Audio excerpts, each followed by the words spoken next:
Thank you, Mr. Chairman.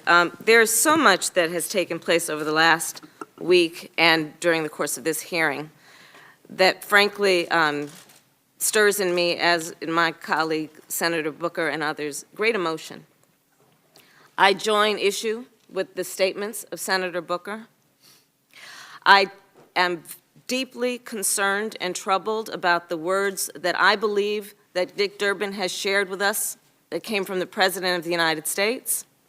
I believe that the words spoken by any president of these United States are powerful words and should be spoken with a spirit of unifying and not dividing our country, should be spoken in a way that brings dignity to other human beings and does not demean them. I am deeply concerned when we are just having celebrated the birth of Dr. Martin Luther King, who spoke about the effect of racism in this country and words that are motivated by racism. For so many reasons, they are harmful. They have led to death.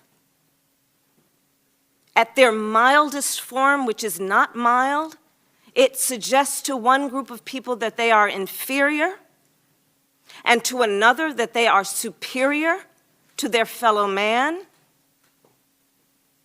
This is a pivotal moment in the history of our country. When we are having discussions about whether the people of Norway, and I will use your words, Madam Secretary, and you spoke about how they were referred to as, by contrast to the people of Africa and the various countries, the 54 countries of Africa, and Haiti, and we speak of them, and you've spoke of them, according to the President, as the people of Norway. Well, you know, they work very hard. The inference being the people of the 54 states of Africa and Haiti do not. That is a fair inference. And you run the Department of Homeland Security, and when you say you don't know if Norway is predominantly white, when asked by a member of the United States Senate, that causes me concern about your ability to understand the scope of your responsibilities and the impact of your words, much less the policies that you promulgate in that very important department. You opened by talking about a number of statistics that paint the threats the country faces from terrorism.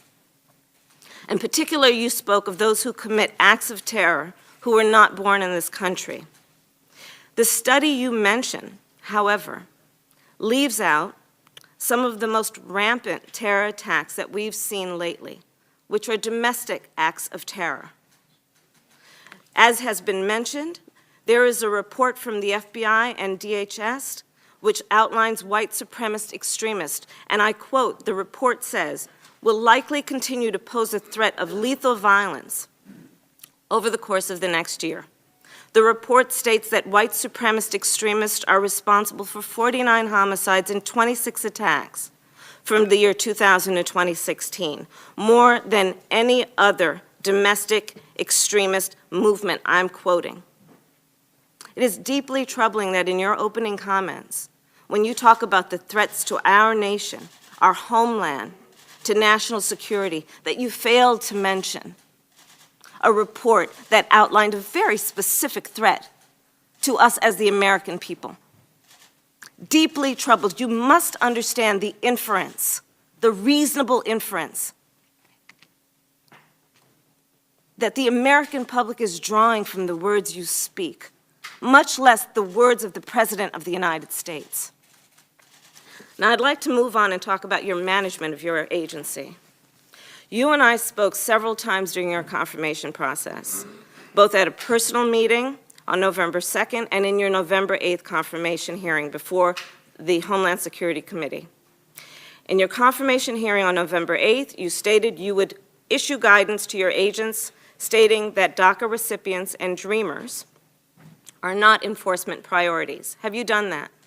They are not enforcement priorities, ma'am. Have you issued that statement and that to your agents, that guidance? That is clear from the ICE. That's not my question. I personally have not, no.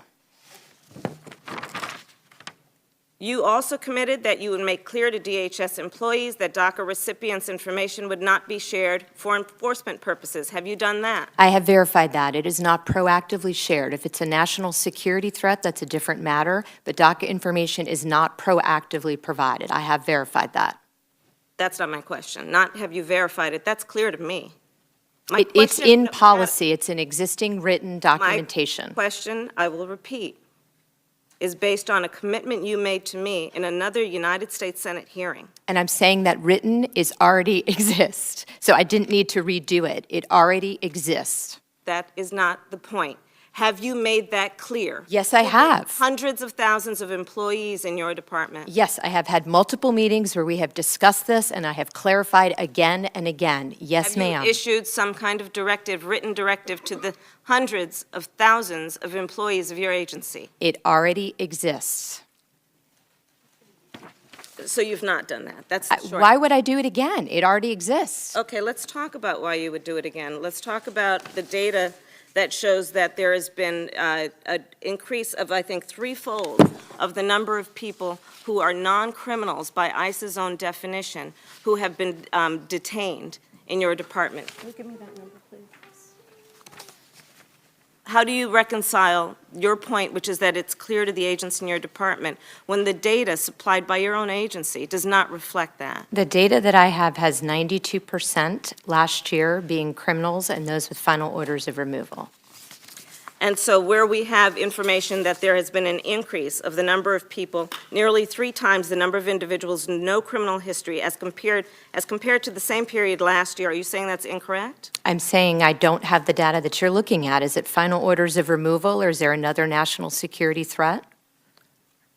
No criminal history. That's not what I asked. Is it a final order of removal? We're talking about the people that you are contacting. Are you prioritizing equally people with no criminal history as you are those who you described earlier as being criminals because they are felons? We prioritize those with criminal convictions as well as those with final orders of removal. So my question is, do they have equal priority in your agency? They're both top-tier priority for enforcement. Do they have then equal priority? Ma'am, we're going to enforce the law. If there's a final order of removal, we will seek to remove you. Okay. What is your budget request for this year? I don't have the figure for FY18. Do you believe that your department and agency is adequately funded or that you are in need of resources? It depends on the particular area, but we have worked very closely with the administration to ensure that we do have the tools and resources we need to do our job. So I'm assuming that you have adequate resources, which is why you can apply equal priority to those who are felons and those who have no criminal records. Ma'am, we will not ignore the law. If you have gone through the system and you have a final order of removal, you are a priority to be removed. This past Saturday, following a recent U.S. District Court ruling, your agency resumed accepting DACA renewal applications. Will you commit to providing direct notice to all DACA recipients about their ability and right to renew? I will look into that, yes, ma'am. You will recall that when you By the way, it's posted on the website, and it's posted for anyone who is a current DACA recipient that they can read it and understand how they can reapply.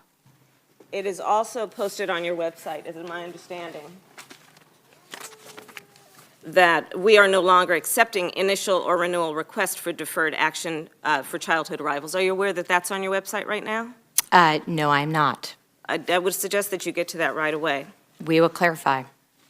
During your confirmation hearing, you also told me you would issue written guidance to frontline officers on DHS's sensitive locations policy. And in light of the case that you have now been asked about at this hearing about the 10-year-old with cerebral palsy surgery, can you tell me, have you done that, which is issue guidance to your agents on sensitive location policies? We've clarified the guidance, and we have had discussions with leadership on how to ensure that every person who enforces the law understands what those sensitive locations are. Those sensitive locations have not changed since 2012. And what guidance, did you provide the guidance that you're now referring to in writing to all of the agents in your department? It's in writing. Can you submit that to my office? And when did you issue that? We can submit it, we can provide it to you, yes, ma'am. When did you issue that? It's the same guidance that's been in existence since 2012. What we have done is clarify and reinforce the existing guidance. And you'll send me that clarification? Yes. And you mentioned in your testimony today that in that case of Rosa Maria Hernandez, that your agents were being helpful in escorting that family, the 10-year-old who needed surgery. To the hospital. To the hospital. So I would suggest to you it is not helpful for Border Patrol agents to follow an ambulance to a hospital and then arrest a 10-year-old after her surgery.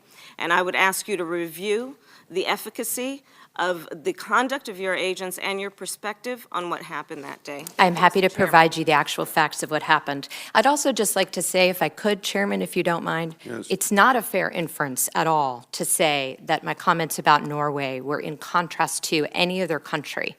What I was describing was the President's views upon meeting with the Prime Minister, and what I was quoting was what he was told in meeting with the Norwegian delegation.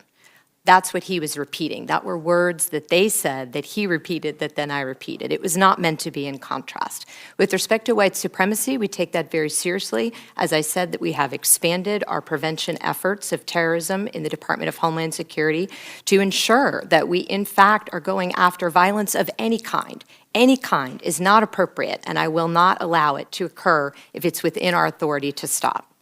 Mr. Chairman, I would just ask that the record, I'm sure, and we can all review it, will reflect that in the opening statements, when discussing challenges to our homeland in terms of security, the white supremacist threat was not mentioned. Thank you. I have no further questions. Thank you.